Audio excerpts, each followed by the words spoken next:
रात का सन्नाटा, लेकिन सड़कों पर खामोशी नहीं।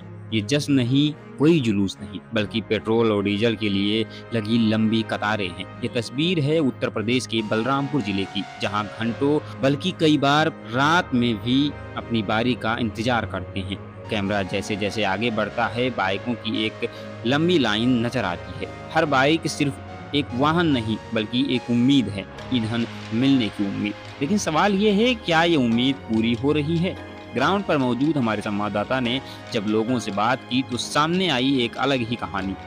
इन्हीं बाइकों की लाइन में खड़े एक व्यक्ति, राजन मौर्य, बताते हैं, कई दिनों से हम लोग लाइन में लग रहे हैं, कई घंटों तक इंतजार करते हैं, लेकिन फिर भी पेट्रोल नहीं मिलता। कभी पंप बंद कर दिया जाता है तो कभी कहा जाता है कि स्टॉक खत्म हो गया। भाई साहब, पेट्रोल मिल जाएगा आज? आज के डेट में ना मिलेगा। जिस तरीके से बलरामपुर डीएम का बार बार ट्वीट आ रहा है कि हमारे जिले में पूर्ति बराबर है, क्या लगता है इसे देखकर? क्या लगता है? डीएम का बनाए तो हम डलवाएंगे और काम बताएंगे। उनकी आवाज में सिर्फ शिकायत नहीं, बल्कि थकान और नाराजगी भी साफ झलकती है। जब हमारे संवाददाता ने पूछा कि जिला प्रशासन का कहना है कि सब कुछ सामान्य है, तो इस राजन का जवाब और भी तीखा था। उन्होंने नाराजगी जताते हुए कहा, डीएम साहब कहते हैं सब ठीक है, लेकिन क्या वे खुद कभी यहाँ देखने आए हैं? क्या उन्होंने देखा है कि लोग किस तरह रात रात भर लाइन में खड़े रहते हैं? हकीकत ये है कि हालात काफी गंभीर है, लेकिन कागजों में और प्रशासनिक बयान में सब कुछ ठीक बताया जा रहा है।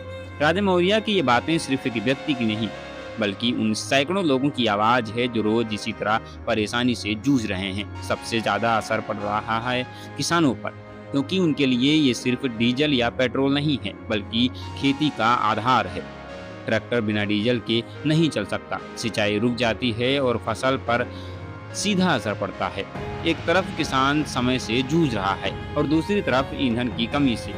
लेकिन दूसरी ओर प्रशासन की तस्वीर कुछ और ही कहानी बयां करती है। बलरामपुर के डीएम विपिन कुमार जैन लगातार सोशल मीडिया पर दावा कर रहे हैं कि जिले में ईंधन की कोई कमी नहीं है और सप्लाई पूरी तरह सामान्य है। तो सवाल उठता है, अगर सप्लाई सामान्य है तो ये लंबी लाइनें क्यों? अगर सब कुछ ठीक है तो लोग रात में सड़कों पर क्यों खड़े हैं? अगर कोई समस्या नहीं है तो फिर ये शिकायतें लगातार क्यों सामने आ रही हैं? यह सिर्फ एक प्रशासनिक चूक है, या फिर सिस्टम में कहीं गहरी खामी छिपी है, या फिर जमीन की सच्चाई और कागजों की रिपोर्ट में फर्क है? क्योंकि जब आंकड़ों में सब ठीक दिखाया जाता है तो असल समस्या कहीं दब जाती है, और जब आवाज दबती है तो परेशानी और भी बढ़ती है। बलरामपुर की ये तस्वीरें सिर्फ एक जिले की कहानी नहीं है, ये उस अंतर की कहानी है जो सरकार के दावों और जनता की हकीकत के बीच मौजूद है। जहां एक तरफ बयान है सब सामान्य है और दूसरी तरफ लोगों की जिंदगी असामान्य हो चुकी है। ये सिर्फ पेट्रोल की लाइन नहीं है, ये सवालों की लाइन है, जहां हर व्यक्ति खड़ा पूछ रहा है, क्या हमें सिर्फ इंतजार ही मिलेगा, या फिर कभी इंतजार का जवाब ही मिलेगा? आप क्या सोचते हैं? अपनी राय हमें कमेंट में जरूर दीजिएगा। मेरा नाम था शीश और आप देख रहे थे BLC न्यूज। शुक्रिया।